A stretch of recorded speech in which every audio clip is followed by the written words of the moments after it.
আজ অফিস থেকে একটু তাড়াতাড়ি বাসায় ফিরলাম। গেট খুলতেই একটু অদ্ভুত লাগলো। আমাদের বাসায় সাধারণত বিকেলে খুব শান্ত থাকে, কিন্তু আজ ভেতর থেকে মানুষের গলার আওয়াজ ভেসে আসছে। মনে হয় কেউ এসেছে। জুতা খুলে ভেতরে ঢুকতে দেখে ড্রয়িং রুমে সবাই বসে আছে। আম্মু, আব্বু, মামা, মামি, এমনকি নানু এসছে। আমাকে দেখে সবাই একবার তাকায়, আবার চুপ। এই একবার তাকানো তারপর চুপ হয়ে যাওয়া জিনিসটা জীবনে খুব বেশি ভালো খবর দেয় না। আমি হালকা হেসে বললাম, কি ব্যাপার, মিটিং বসেছে নাকি? কেউ কিছু বলল না। আমার বুকের ভেতর ধীরে ধীরে অস্বস্তি জমে উঠল। আমি ব্যাগটা সোফার পাশে রেখে বসলাম। তখন চোখে পড়ে সোফার একদম কোনায় বসে আছে নীলা। ছোটবেলা থেকে একসাথে বড় হয়েছে দুজন। ঝগড়া, মারামারি, অভিযোগ, সবকিছু লাইফ টাইম পার্টনার। কিন্তু আজও চুপচাপ হাত দুটো জড়িয়ে ধরে বসে আছে। আমি ভ্রু কুচকে বললাম, কি রে নীলা, তুই তো শান্ত কেন আজ? ও তাকায়, হালকা চোখ পাকায়, কিন্তু কিছু বলে না। এটা আরো ভয়ঙ্কর। মামা গলা খাকারে দিয়ে বললেন, তুহিন, একটা দরকারি কথা আছে, এখানে বস। আমি হেলান দিয়ে বসলাম। বলেন মামা। মামা একটু সময় নেয়, তারপর ধীরে ধীরে বলতে শুরু করে নানুর জমির কথা। গ্রামে যে জমিটা আছে সেটা নিয়ে দুঃসম্পর্কের এক আত্মীয় কেস করার চেষ্টা করছে। কাগজপত্র নিয়ে টানাটানি চলছে। বাইরে লোক ঢুকে গেলে জমিটা পরিবারের হাতছাড়া হওয়ার ঝুঁকি আছে। আমি মন দিয়ে সব শুনলাম, তারপর ধীরে ধীরে বললাম, তো কোনো উকিল ধরেন, কাগজ ঠিক করেন। মামা এবার সরাসরি আমার চোখে তাকালেন। ওই দৃষ্টি আমি চিনি। এই দৃষ্টি মানে কথাটা সহজ না। এখানে অনেক ঝামেলা আছে তুহিন। তার মাঝে সবচেয়ে বড় কথা, আমার কোনো ছেলে নেই, তাই সবার নজর নীলার দিকে। আমি একটু ভ্রু কুচকে বললাম, মানে বুঝলাম না। মনে হচ্ছে সবার লোভ একটাই, যে নীলাকে বিয়ে করলে সকল সম্পত্তির মালিক হবে নীলার জামাই। যদি জমিটা পরিবারের ভেতরেই ট্রান্সফার থাকে তাহলে আর কোনো ঝামেলাই হবে না। তো আপনারা কি সিদ্ধান্ত নিয়েছেন? আমাদের সিদ্ধান্ত হচ্ছে তোর আর নীলার বিয়ে দিতে। আমি এই কথাটা শুনতে চমকে উঠলাম। কি বললেন? যা বলেছি ঠিকই শুনেছিস বাবা। এছাড়া আমার আর কোনো রাস্তা নেই। আমার সারা জীবনের কষ্টের কামাই আমি এভাবে বিফলে দিতে চাই না। আর আমি তোকে অনেক বিশ্বাস করি, তুই নীলাকে অনেক সুখে রাখবি। মামা, আপনি সব কি বলছেন? নীলাকে বিয়ে করবো মানে? বোঝার চেষ্টা কর বাবা। গ্রামে আমার অনেক শত্রু আছে, সবাই আমার ক্ষতি করার জন্য উঠে পড়ে লেগেছে। এই তো কদিন আগেও একজন হুমকি দিয়েছে, যদি তার ছেলের সাথে নীলার বিয়ে না দিই তাহলে ওরা নীলার অনেক বড় ক্ষতি করবে। কিন্তু আমি চাই না ওই ছেলের সাথে নীলার বিয়ে দিতে। শুধু ওই ছেলে কেন, আরো যারা বাকি আছে তাদের সাথেও না, কারণ তারা নীলাকে ভালো রাখতে পারবে না। সবাই সম্পত্তির লোভে নীলাকে বিয়ে করতে চায়। এটা অসম্ভব, আমার পক্ষে সম্ভব না। আম্মু আস্তে বললেন, তুই একটু বোঝার চেষ্টা কর তুহিন, আমরা তোকে জোর করছি না, কিন্তু পরিস্থিতি বুঝে ভাবতে বলছি। ঘরের ভিতর হঠাৎ যেন বাতাস ভারী হয়ে গেল। সবাই আমার দিকে এমন ভাবে তাকিয়ে আছে যেন আমার হ্যাঁ শব্দেই সব সমস্যার সমাধান হয়ে যাবে। কিন্তু আমার মাথার ভেতর তখন ঝড় বইছে। না মামা, এটা আমার পক্ষে সম্ভব না। নীল আমার ছোটবেলার সঙ্গে, ঝগড়া পার্টনার, খেলার সাথে। তাকে হঠাৎ করে বউ হিসেবে ভাবা আমি পারবো না। শুধু সম্পত্তি বাঁচানোর জন্য বিয়ে, এটা ঠিক না। আম্মা একটা দীর্ঘশ্বাস ফেললেন। নীলা এখনো মাথা নিচু করে বসে আছে। ওর হাত দুটো কাঁপছে, কিন্তু ও একটা কথা বলছে না। মামা ভাঙা গলায় বললেন, আমি তোকে জোর করছি না বাবা, কিন্তু আমি অসহায়। মেয়ের ভবিষ্যৎ নিয়ে আমি ভয় পাচ্ছি। ভয় থাকলে আইনি ব্যবস্থা নিন, নিরাপত্তা নিন, কিন্তু বিয়ে দিয়ে সমস্যার সমাধান, এটা সমাধান না মামা। ঘরে কিছুটা কান্নার ভাত ছড়িয়ে পড়ে। পরিবেশটা এমন হয়ে যায় যেন আমি ভীষণ স্বার্থপর কিছু বলে ফেলেছে। কিন্তু বুকের ভেতর থেকে একটা কথাই বারবার উঠছিল, এই বিয়ে ঠিক না। শেষে মামা ধীরে ধীরে উঠে দাঁড়ালেন। তার চোখ লাল, মুখটা কেমন ভেঙে গেছে। ঠিক আছে তুহিন, জোর করব না। আল্লাহ বর্ষা। নীলা একবার আমার দিকে তাকালো। সে দৃষ্টিটা রাগের না কষ্টের বুঝলাম না। তারপর ওটা সবাই চলে গেল। সেদিনের পর বাড়ির পরিবেশ বদলে গেল। আম্মু আগের মতো কথা বলেন না। আমি অফিস যাই, ফিরি, কিন্তু মনে হয় বাসার ভেতর কোথাও একটা চাপা অপরাধ বোধ পড়ে আছে। কেটে গেল 15 দিন। এক বিকেলে অফিস থেকে ফিরে দেখি আম্মু রান্নাঘরে বসে আছে চুপচাপ। চুলার আগুন চলছে, কিন্তু উনি নড়ছেন না। কি হচ্ছে আম্মু? তাকালেন, চোখ দুটো ফোলা। আম্মু ধীরে বললেন, নীলাদের গ্রামে ঝামেলা শুরু হয়েছে। ওই লোকগুলো আবার চাপ দিচ্ছে, বলেছে এই সপ্তাহে বিয়ে না দিলে জোর করে তুলে নিয়ে যাবে নীলাকে। আমার হাতের ব্যাগ মেঝেতে পড়ে গেল। কি বলছে এসব? মামা কিছু বলছে না? তোর মামা খুব ভয় পেয়েছে। গ্রামের অবস্থা ভালো না। কাল নীলার বিয়ে ঠিক করেছে দুঃসম্পর্কের এক লোকের ছেলের সাথে। তারা নাকি অনেক হুমকি ধুমকি দিয়েছে। আমার মাথার ভেতরে রক্ত যেন টকবক করে ফুটতে লাগলো। চোখের সামনে ভেসে উঠল সেদিনের ড্রয়িং রুমে চুপ করে বসে থাকা নীলা, ওর কাঁপা হাত, নিচে চোখ। সারা রাত ঘুম হলো না। আমি বুঝলাম আমি বিয়ের বিরুদ্ধে ছিলাম, কারণ আমি বিষয়টাকে হালকাভাবে নিয়েছিলাম। কিন্তু এখন ব্যাপারটা সম্মান, নিরাপত্তা আর জোর জবরদস্তির বিরুদ্ধে দাঁড়ানোর। ভোরে উঠে সরসের নানুবার উদ্দেশ্যে রওনা দিলাম। রাস্তা জুড়ে কুয়াশা, কিন্তু আমার মাথার ভেতর সব পরিষ্কার। ওদের বাড়ির সামনে গিয়ে দেখি বিয়ের প্রস্তুতি চলছে, কিন্তু আনন্দ নেই, সবাই চুপচাপ। আমি সরসের উঠানে ঢুকে দাঁড়ালাম। তারপর জোর গলায় বললাম, এ বিয়ে হবে না। সবাই থমকে গেল।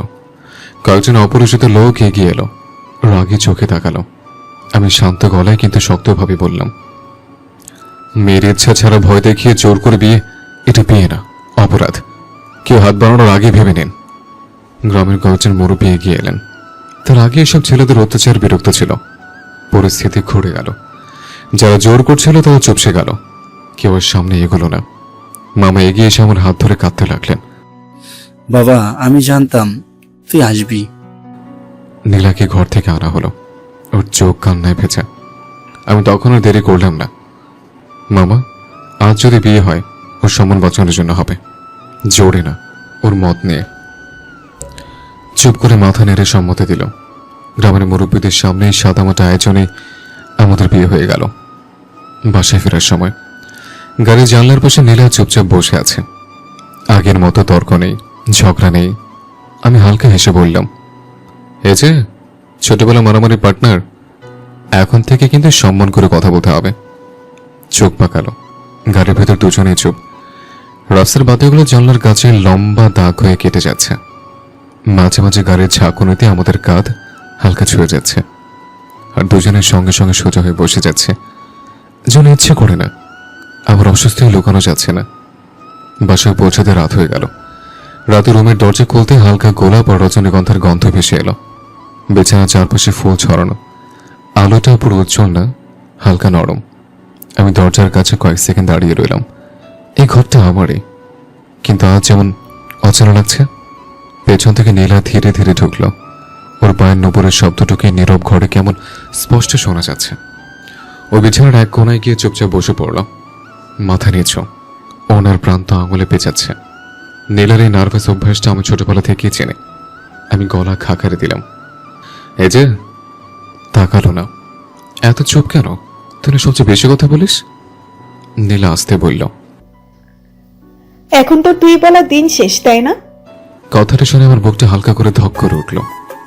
আমি ধীরে ধীরে সামনে গিয়ে বিছানার অন্য পাশে বসলাম, দূরত্ব রেখে হেসে বললাম, এটা তো ছোটবেলা থেকে অভ্যাস হয়ে গেছে। এবার হালকা মুখ তুলল, চোখ লাল, কিন্তু ঠোঁটের কোণে ছোট্ট হাসি। যদি কেউ শোনে আমরা বাসর ঘরে বসে তুই তুই করছি, তখন সবাই কি ভাববে? আমরা দুজনেই হালকা হেসে ফেললাম। অস্বস্তির বরফটা একটু করল। বাইরে কোথাও একটা কুকুর ডাকছে। দূরে বাসার কারো থালা বাসন সরানোর শব্দ। আমি ধীরে বললাম, আজকে ভয় পেয়েছিলে খুব? ও একটু থামলো, তারপর আস্তে মাথা নাড়ল। কিন্তু জানতাম তুমি আসবে। এত ভরসা ছিল? নীলা এবার সরাসরি আমার দিকে তাকালো। ছোটবেলা থেকে কেউ আমাকে বেশি জ্বালাইলে কে আগে ঝগড়া করতে যেত? আমি হেসে ফেললাম। ওটা ঝগড়া না, ওটা ছিল ন্যায়ের পক্ষে আন্দোলন। আহা, এখন তো দেখি বড় বড় কথা শিখে গেছো। ঘরটা ধীরে ধীরে স্বাভাবিক হতে শুরু করলো। আমি একটু সিরিয়াস হলাম। শোন, আজকে যা হয়েছে সব খুব তাড়াহুড়োর। তো চাইলে আমরা ধীরে ধীরে সবকিছু বুঝে নেব, কোনো চাপ নেই। আগে যেমন ছিল এখনো তেমনই থাকবে। নীলার চোখ আবার ভেসে উঠল। তুমি থাকলে আমার কিচ্ছু হয় না, ছোটবেলা থেকে এইটা তো জানি। আমি কিছু বললাম না, শুধু মাথা নেড়ে হালকা হাসলাম। সে হাসির ভেতর লুকানো ছিল দায়িত্ব, মায়া আর অদ্ভুত এক নতুন অনুভূতি, যেটার নাম হয়তো ভালোবাসা, কিন্তু আমরা এখনো উচ্চারণ করতে অস্বস্তি বোধ করছি। সেদিন রাতটা খুব সাধারণভাবেই কেটে গেল। বেশি কথা না, বেশি দূরত্বও না। দুজন মানুষ ধীরে ধীরে বুঝে নিয়েছে তাদের সম্পর্কে বদলেছে ঠিকই, কিন্তু ভেতরে চেনা মানুষটা এখনো একই আছে। পরের দিন সকালে ভোরের রোদ হালকা করে পর্দার ফাঁক দিয়ে ঘরে ঢুকছে। বাইরে কারো হাঁটার শব্দ, রান্নাঘরের থালার টুংটাং। আমি আগে উঠলাম, কয়েক সেকেন্ড চুপ করে নীলার দিকে তাকিয়ে থাকলাম। মুখের ক্লান্তির ছাপ, কিন্তু ঘুমের ভিতর একদম শিশুর মতো শান্ত। গতকাল পর্যন্ত যে মেয়ে আমার সাথে ঝগড়া করে মাথা খেত, আজ সে আমার ঘরে, আমার জীবনের অংশ হয়ে শুয়ে আছে। ভাবতে কেমন অবাস্তব লাগে। আমি ধীরে বললাম, এই শুনছ, উঠতে হবে কিন্তু। নীলা বালিশে মুখ গুজে বলল, আমি আজ অসুস্থ, উঠতে পারবো না। নতুন বউ অসুস্থ হলে তো মানুষ দেখতে আসবে বেশি। ও চোখ খুলে কপাল কুচকাল। উফ, এই বিয়ে করলে এত প্যারা সহ্য করা লাগে? সেটা বিয়ের আগে ভাবা উচিত ছিল। এখন ফ্রেশ হও। হুট করে বিয়ে হওয়ায় আব্বু আম্মু ঠিক করলেন আজ বাসায় ছোট করে দাওয়াত হবে। আত্মীয় স্বজন, কাছের মানুষজন যেন সবাই দেখে নেয় সব ঠিকঠাক হয়েছে। ড্রয়িং রুমে টেবিলে ফুল, মিষ্টির ট্রে, গ্লাসে শরবত। নীল একটা নীল রঙের শাড়ি পরল, খুব ভারী না, সাদামাটা, কিন্তু ওর খোলা চুল আর কপালে ছোট্ট টিপ মিলিয়ে এমন লাগছিল যেন শান্ত আকাশে হালকা বিকেলের রোদ। আমি দরজার পাশে দাঁড়িয়ে কয়েক সেকেন্ড তাকিয়েছিলাম। নীলা ভ্রু তুলে বলল, এভাবে তাকিয়ে থাকলে কিন্তু সবাই বুঝে যাবে কি বুঝবে? যে তুমি বইয়ের উপর ফিদা হয়ে যাচ্ছ। লজ্জা পেয়ে গলা খাকারে দিলাম। আমি একটা সাদা পাঞ্জাবি পরলাম। নীলা পাশে দাঁড়াতে সবাই ফিসফিস করে বলতে লাগলো, দেখছো দুজনকে একসাথে কত সুন্দর মানাইছে। নীলার বাড়ি থেকে সবে এলো। মামা এসে আমার কাঁধে হাত রেখে বললেন, বাবা, তোর কাছে আমি ঋণী। আমি মাথায় নিচু করলাম। মামা, এগুলো বলবেন না। নীলা দূর থেকে দেখছিল। আমাদের চোখাচোখি হতেও হালকা হাসলো। দুপুরে খাবার টেবিলে কোলাহল। আমি প্লেটে খাবার নিচ্ছি, হঠাৎ নীলা আসতে বলল, মনে আছে ছোটবেলায় তুমি আমার প্লেট থেকে আলু ভাজি চুরি করতে? মিথ্যা, আমি শুধু টেস্টটা পরীক্ষা করতাম। ও আচ্ছা, তাই? হুম। আজকে চাইলে নিজে থেকেই দিতে পারি। বাব্বা, বউ হয়ে ভালো মানুষ হয়ে গেছে দেখছে। বিকেলে বাসা ফাঁকা হতে আমি বললাম, চলো বাইরে যাই। নীলা অবাক হয়ে বলল, এখন সবাই কি বলবে? বলবো বাতাস খেতে গেছে। নতুন বউকে বন্দি করে রাখলে চলবে? ও চুপচাপ আঁচল ঠিক করে আমার পেছনে এসে দাঁড়ালো। বাইক করতেই প্রথমে একটু দূরে বসলো, তারপর রাস্তাটা ফাঁকা হতেই ধীরে ধীরে হাত রাখলো আমার কাঁধে। আমি কিছু বললাম না, শুধু গতি একটু কমালাম। নদীর পাড়ে বসে আছে, বাতাসে হালকা কাদামাটির গন্ধ। দূরে নৌকা যাচ্ছে।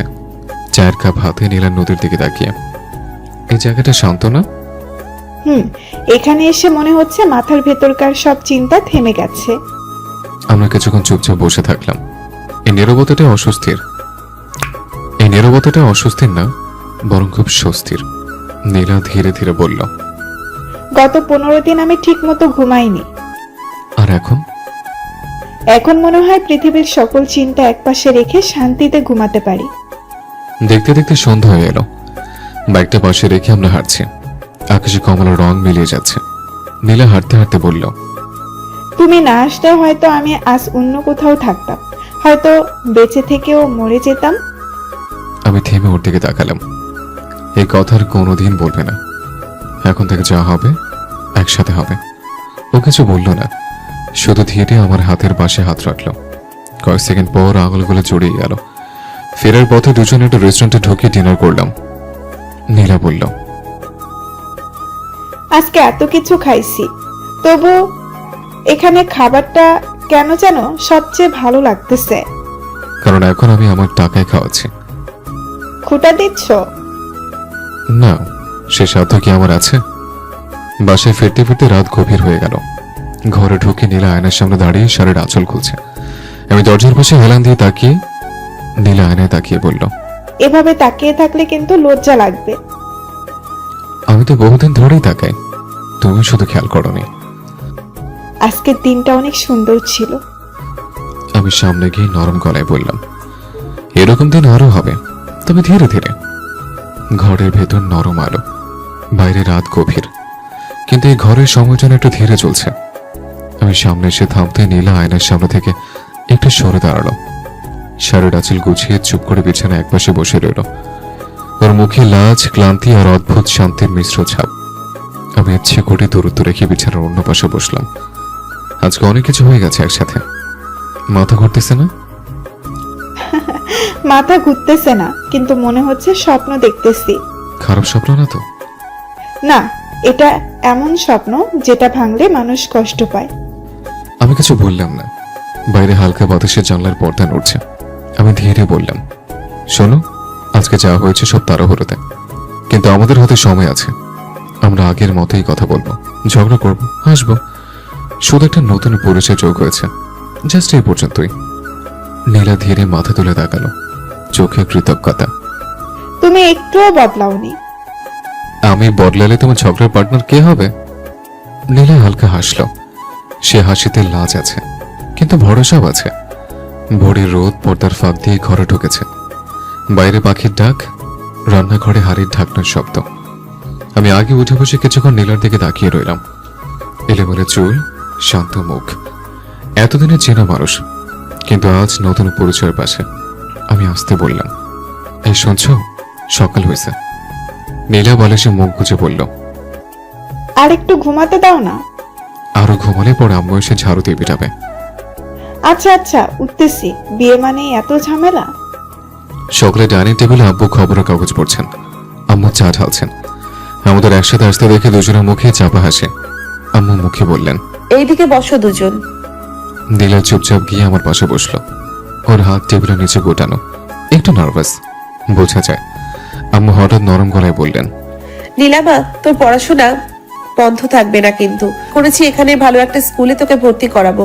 যা হয়েছে হুট করে হয়েছে, কিন্তু তোর ভবিষ্যৎ ঠিকঠাক ভাবে হবে। আমি আবার ভর্তি হতে পারবো? আব্বু চশমার উপর দিয়ে তাকিয়ে বললেন, কেন পারবা না? আমাদের মেয়ের পড়াশোনা বন্ধ হবে কেন? নীলার চোখ চকচক করে উঠল। ওর নিচে গলায় বলল, ধন্যবাদ। খালা মানে আম্মু? এখন থেকে আম্মুই ডাকবি। আমি পাশে বসে চুপচাপ দৃশ্যটা দেখছিলাম। বুকের ভেতর হালকা গর্ব হচ্ছিল। নাস্তার পর আম্মু একটা ফাইল এনে দিলেন। এখানে নীলার সব সার্টিফিকেট, জন্ম নিবন্ধন কাগজ আছে। তুহিন আজকেই ওকে নিয়ে গিয়ে স্কুলে ভর্তি করিয়ে আয়। ঠিক আছে নীলা, রেডি হয়ে এসো। নীলা দ্রুত উঠে গেল। কিছুক্ষণ পর হালকা সালোয়ার কামিজ পরে বের হলো। খুব সাধারণ সাজ, কিন্তু মুখে এক রাশ নতুন উত্তেজনা। স্কুলের অফিস রুমে বসে আমরা কাগজপত্র জমা দিলাম। স্যার সব দেখে বললেন, মেয়েটা পড়াশোনা ভালো ছিল দেখছে, ভর্তি নিয়ে সমস্যা হবে না। নীলা আমার দিকে তাকালো, চোখে সে পুরোনো দুষ্ট হাসি ফিরে এসছে। বাইরে বের হয়ে ধীরে বলল, তুমি কিন্তু ছোটবেলায় আমার হোমওয়ার্ক করে দিতে, মনে আছে? কিন্তু এখন দিব না, নিজেরটা নিজে করবে। দেখছো, বিয়ে হইলেই মানুষ বদলাই যায়। স্কুল থেকে বের হতে রাস্তার পাশে ফুচকার দোকান। আমি বললাম, ম্যাডাম, ভর্তি উদযাপন হবে না? নীলা চোখ বড় করে বলল, ফুসকা? চলেন। 5 মিনিট পর আমরা দুজন রাস্তার পাশে দাঁড়িয়ে ফুচকা খাচ্ছি। ও এক কামড় দিয়ে চোখ বন্ধ করলো। উফ, কি স্বাদ! এখন থেকে আমি প্রতিদিন ফুসকা খাবো আর তুমি বিল দিবে। আমি তার থেকে বরং একটা কাজ করি, আমি নিজে একটা ফুচকার দোকান দিয়ে দিই। বাহ, দারুণ আইডিয়া। ফুচকার প্লেট শেষ করে নীলা আঙুলে লেগে থাকে তেঁতুল পানিটুকু চুপি চুপি খেয়ে ফেলল। তারপর ধরা পড়ে যাওয়ার মতো করে আমার দিকে তাকালো। কি দেখতেছো? কিছু না, ভাবতেছিলাম এই মেয়ে স্কুলে পড়তে যাবে নাকি ফুচকার দোকানে লোড করতে যাবে, কে জানে। দুটোই করব। আমি হেসে মাথা নাড়লাম। ওর মুখে আবার সে ছোট্টবেলার চঞ্চলতা ফিরে এসছে। মনে হচ্ছিল গত কদিনের ভয়ের চাপ একটু একটু করে গলে যাচ্ছে। রাস্তার ওপর একটা ছোট্ট শপিং মার্কেট। আমি ইশারা করে বললাম, যেহেতু আজ বড়দিন, ফুর্তি, ফুচকা সব মিলিয়ে একটু শপিং হয়ে যাক। শপিং? কিসের? ম্যাডামের সাংসারিক লাইফ শুরু। নতুন ড্রেস দরকার না? ও তাহলে আসল কথা এইটা। চলেন। ঢুকতেই নীলার চোখ বড় বড় হয়ে গেল। ও এক দোকান থেকে আরেক দোকানে তাকাচ্ছে, কিন্তু ঢুকছে না। ঢুকছে না কেন? বিয়ের পর প্রথম শপিং, লজ্জা লাগতেছে। আমি তোমাকে বাচ্চা বয়সে কাঁথায় লাফাতে দেখছি, এখন আমার লজ্জা? ও হেসে ফেলল। শেষ পেশে একটা দোকানে ঢুকলাম। হালকা রঙের কয়েকটি সালোয়ার কামিজ দেখছিল। ও একটা হালকা ল্যাভেন্ডার রঙের ড্রেস হাতে নিয়ে আয়নার সামনে ধরলো। দোকানের আয়নায় আমার দুজনের প্রতিবিম্ব একসাথে ভেসে উঠল। এক মুহূর্তের জন্য আমরা দুজনে চুপ। মানাইছে। দুটো ড্রেস, একটা ব্যাগ আর কয়েকটা চুরো নিল। বেল দিতে গেলে ও হাসতে বলল, এত খরচ হয়ে গেল আজ। খরচ না, ইনভেস্টমেন্ট করছে ভবিষ্যতে টপার স্টুডেন্টের জন্য। বাইরে বের হতে বিকেলে আলো নরম হয়ে এসছে। আকাশে কমলা আর হালকা গোলাপি রং মিশে আছে। বাইকে ওঠার সময় নীলা আগের মতো দূরে বসলো না, চুপচাপ এসে স্বাভাবিকভাবে আমার কাঁধে হাত রাখলো। এই ছোট্ট পরিবর্তনটা আমি টের পেলাম, কিন্তু কিছু বললাম না। রাস্তার বাতাসে ওর চুলের গন্ধ ভেসে আসছিল। পেছন থেকে আসতে বলল, জানো, আজকের দিনটা আমার জীবনের সবচেয়ে সুন্দর দিনগুলোর মধ্যে একটা। কেন? সকালে আমি ছিলাম এক স্বপ্নহীন মেয়ে, আর এখন মনে হচ্ছে আমি নতুন করে জীবন শুরু করতেছি। তাহলে এই লাইফটা আমরা ধীরে ধীরে সুন্দর বানাই, ঠিক আছে? ও মাথা নাড়ল। কাঁধে রাখা হাতটা একটু শক্ত হলো। বাসার সামনে বাইক থামাতেই বারান্দা থেকে আম্মু তাকিয়ে আছেন। নীলা নামতে নামতে ওনা ঠিক করলো। হাতে শপিং ব্যাগ দেখে আম্মু মুচকি হাসলেন। ও মা, দেখি দেখি, এত শপিং! হ্যাঁ, এই টুকিটাকি কিনলাম আর কি। খুব ভালো করছিস। আমার মেয়ের সব নতুন করে শুরু হোক। আমি ব্যাগগুলো নিয়ে ভেতরে ঢুকলাম। ঘরটা আজ অন্যরকম শান্তি। কোনো ভয় নেই, কোনো চাপ নেই, শুধু নতুন জীবনের নরম শুরু। নীলা দরজার কাছে দাঁড়িয়ে একবার ঘরটার দিকে তাকালো, তারপর আমার দিকে। ওর চোখে কৃতজ্ঞতা, ভরসা আর অল্প একটু লাজুক ভালোবাসা মিলেমিশে আছে। আমি হালকা হাসলাম। হে যে ম্যাডাম, কাল থেকে কিন্তু স্টুডেন্ট লাইফ শুরু। আর তোমার? আমার তো আগে শুরু হয়ে গেছে। এখন থেকে লাইফ টাইম দায়িত্ব। নীলা চোখ পাকালো, কিন্তু হাসিটা লুকাতে পারল না। ঘরের ভেতর সন্ধ্যার আলো ঢুকছে। নতুন বই, নতুন ড্রেস, নতুন সম্পর্ক, সব মিলিয়ে আমাদের জীবনটা ধীরে ধীরে নিজের ছন্দ খুঁজে নিতে শুরু করলো।